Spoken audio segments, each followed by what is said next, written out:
The moment Ethan opened his eyes, he knew something was wrong. His small, two-bedroom apartment was too quiet, too still. And then he saw her, standing by the window, wrapped in his shirt, sunlight painting her silhouette gold.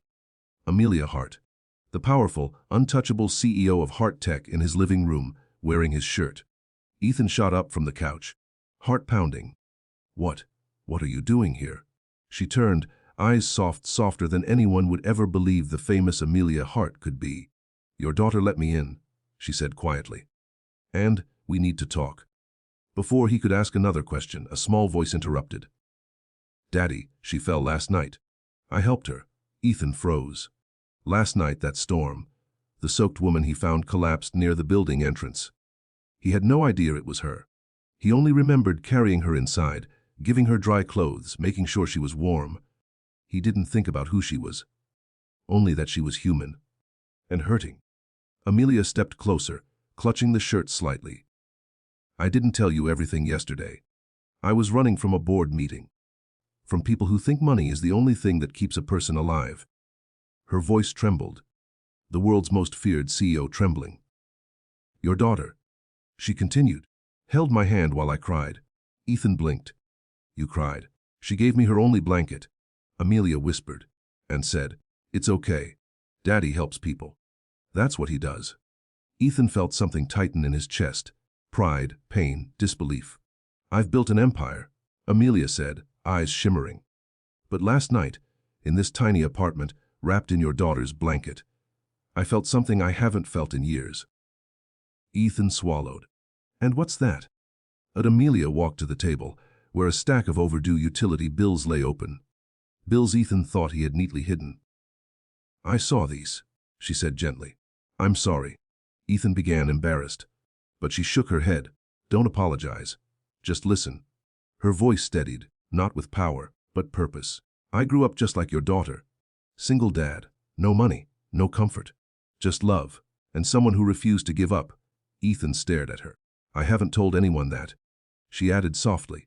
People assume CEOs are made of steel, but sometimes we're made of scars. Then she took a breath that seemed to carry years of pain. I want to hire you. Ethan blinked. Yes, she said. Not out of pity, out of respect. You helped a stranger without knowing who she was. That kind of heart is exactly what my company needs. He felt his throat closing. You don't even know what I do. I know what kind of man you are, she replied. And that's enough for me. Just then, his daughter came out rubbing her eyes. Daddy is the nice lady staying for breakfast. Amelia smiled. A real, warm smile Ethan had never seen on her interviews or magazine covers. If your dad says yes, she said softly. Ethan looked between most important faces in the room. Something shifted inside him. A weight he didn't know he was carrying finally lifting. Yeah, he said. Breakfast sounds good. His daughter cheered and ran to the kitchen. Amelia followed, pausing by Ethan. She placed a hand on his arm. Kinness still matters, she whispered. You reminded me of that, and I won't forget it. They spent the morning laughing. Something rare in Ethan's home. And for the first time in years, he felt hope rising like sunlight through a storm. Later, as Amelia prepared to leave, she turned back with a smile that wasn't CEO perfect, but human, grateful. I came here lost, she said. But you and your daughter, you reminded me of the world I want to build.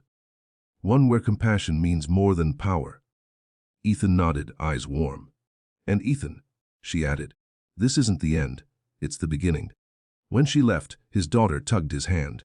Daddy, she's nice. I hope she comes back. He smiled. Me too. And in that tiny apartment filled with new light, he realized, sometimes the smallest act of kindness can change a life, and sometimes it changes two.